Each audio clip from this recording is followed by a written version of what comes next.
tecnologies de la informació i la comunicació estan presents en moltes de les activitats que fem en el nostre dia a dia.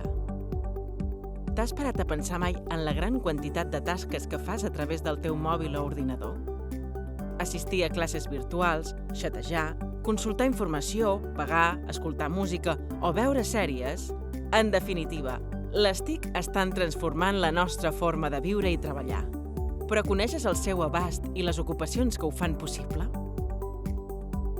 En primer lloc, el sector de les TIC aglutina tot el que fa referència a la projecció, planificació i instal·lació d'infraestructures, equips i sistemes de comunicació. Aquesta transmissió de dades i informació es fa de manera electrònica i pot ser per cable, satèl·lit o ràdio. En segon lloc, trobem l'àmbit de les solucions digitals, que donen resposta, a través de la tecnologia, a les necessitats d'empreses i persones. Per exemple, es dissenyen aplicacions mòbils o d'ofimàtica, es preveuen ciberatacs, s'analitzen les teves visites a una web per fer-te recomanacions o s'acompanya a empreses que volen transformar-se digitalment aplicant tecnologies d'intel·ligència artificial, Big Data o Internet de les coses. Per últim, tenim el manteniment i suport tècnic de xarxes i equips informàtics. Aquests serveis poden ser preventius, com per exemple quan s'instal·len un antivirus, correctius, com quan portes a reparar el teu ordinador, mòbil o tablet, o de millora, com quan s'instal·len actualitzacions de programes o programes nous. Barcelona és un gran pol de talent digital a Europa. Segons l'estudi digital Talent Overview 2021, l'any anterior a la ciutat es van generar 6.700 nous llocs de treball i comptava amb 84.120 professionals que representaven el 95% del talent digital de tot Catalunya.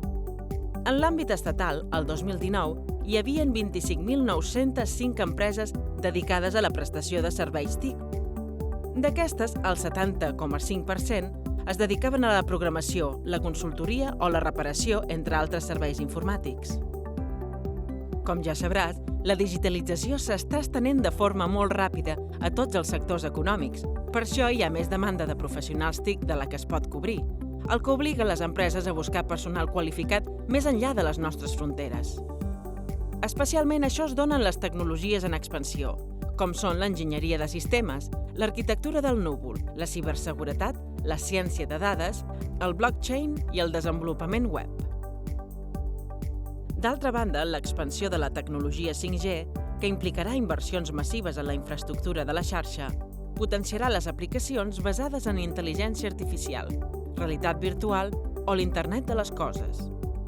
Ens aportarà una major qualitat en la connectivitat, transmissió de dades i velocitat, amb el que s'obre la porta, per exemple, a les ciutats intel·ligents hiperconnectades, l'atenció mèdica remota o la creació d'entorns virtuals de formació a partir de dades al núvol.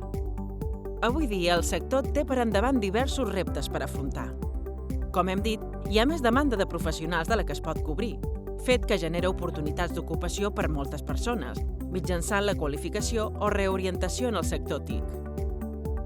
En aquest sentit, cal fomentar la incorporació de les dones, encara subrepresentades en aquest sector. La bretxa de gènere, encara que es va reduint, segueix sent important i només el 29% de professionals TIC a la ciutat són dones. D'altra banda, cal minimitzar l'escletxa digital que afecta persones amb manca de competències tecnològiques o de recursos econòmics per accedir a Internet. Durant aquesta dècada es preveu que a la Unió Europea el sector TIC incrementi un 16% el seu pes, degut a l'acceleració dels canvis tecnològics i la digitalització. El futur del sector serà de creixement constant i, com veus, les tecnologies et brinden un món d'oportunitats professionals. No t'ho pensis més i connecta-t'hi.